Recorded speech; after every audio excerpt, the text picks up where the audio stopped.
As you know, the ICC Champions Trophy is fast approaching. One of the favourites for this tournament are a side that have definitely been dominating world cricket for the best part of a year, South Africa. And on the phone with me right now is the head coach and former batsman, Gary Kirsten. Good evening, Gary. How are you doing? Yeah, I'm doing perfectly fine. How's preparation going for the tournament? Well, we're not doing much on this side because most of our players are at IPL. And the other guys have had a well-deserved break, but otherwise all's good, thank you. You are, of course, coaching the side, but you are, of course, a formidable batsman. When did you first get into the side? When did I first? When did you first break into the side as a batsman? Around about December 1993. And what were the highlights of your career, playing career, I should say?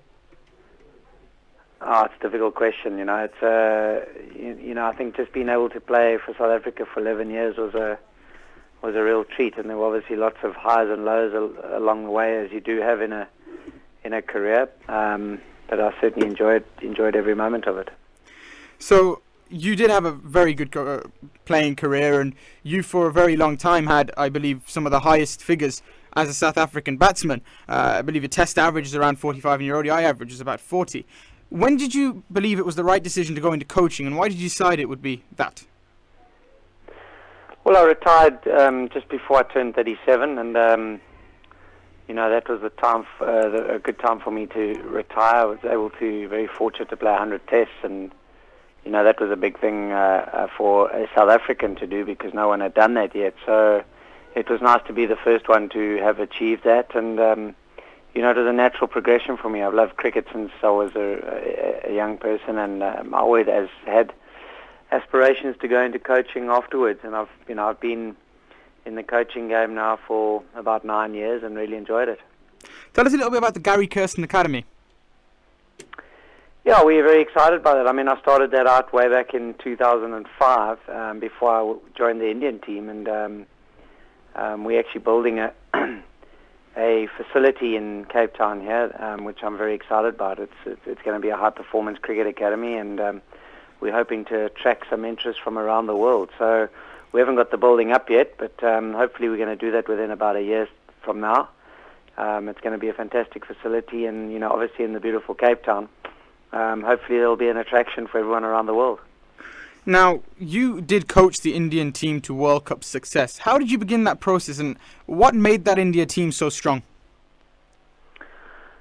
Well, I often say to people, it was almost by default that I got that job because I never applied for it, but I was very lucky to be offered it, and certainly I had no intention of ever knowing that I'd be involved in a team that won the World Cup. I think I was just learning about my coaching at that stage, and I really enjoyed that process. I think for any team to aspire to be the best or to win major tournaments, you've got to have a very good team, and I think the Indians have always produced good cricketers and they've always had great talent. So that was 90% of the way there, and then the other 10% is what you can do to put a team together and to set up a good environment and to allow people to play freely and to really express their skills without worry of expectation. And I think we just enjoyed playing with each other and we enjoyed the time together.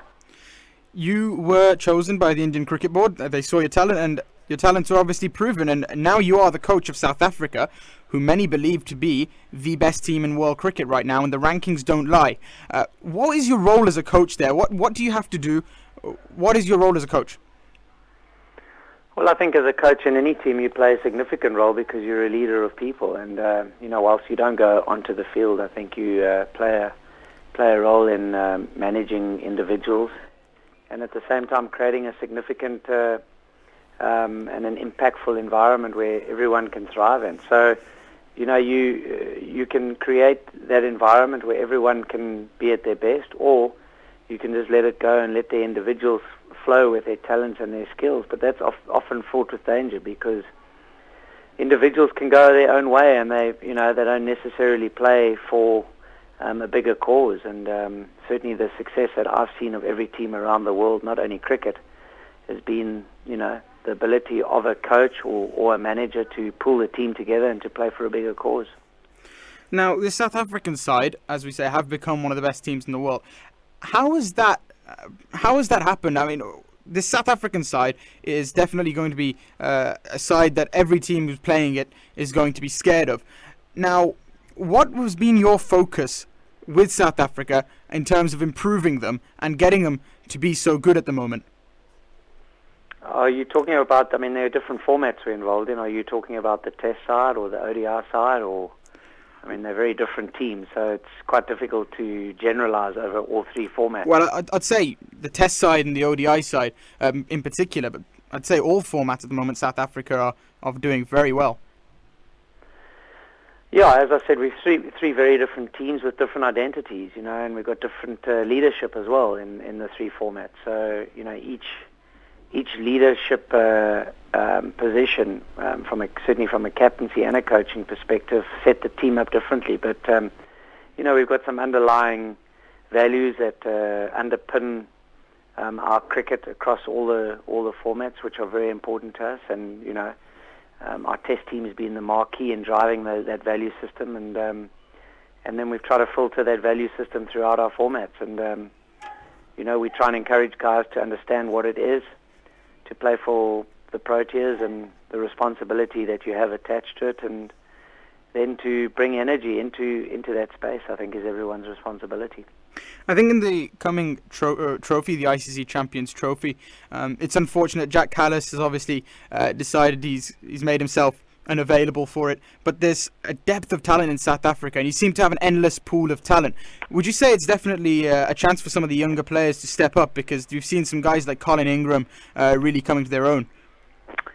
We've tried to broaden our base at ODI level. We've had quite a strong rotation policy over the last 2 years, just to give a lot of younger players an opportunity. So the likes of Rory Kleinfeld, Colin Ingram, David Miller, Ferran Berardin, they're all young players who've, you know, had limited ODI experience, but we have given them some game time, and they've proven that in pressurized situations they can make contributions. And I'm excited by guys like that, and look forward to what they can do.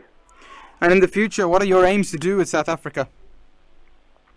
You know, we're really just focusing on the next series, and we don't set our sights too far down the line. You know, I think for any team it would be nice to win major events, but we really just know that you know, we've got Champions Trophy coming up now. That's our next tournament as a country, and we focus on having a good tournament. You know, we want to really do justice to our skills, our talent, and our team environment. So I think everyone's looking forward to it. Okay, Gary, final question. We've spoken to your fellow countryman, Steve Elworthy, who is, of course, the director of this tournament, the ICC Champions Trophy. How do you see this going? Sorry, so how do I see the tournament going? The tournament going.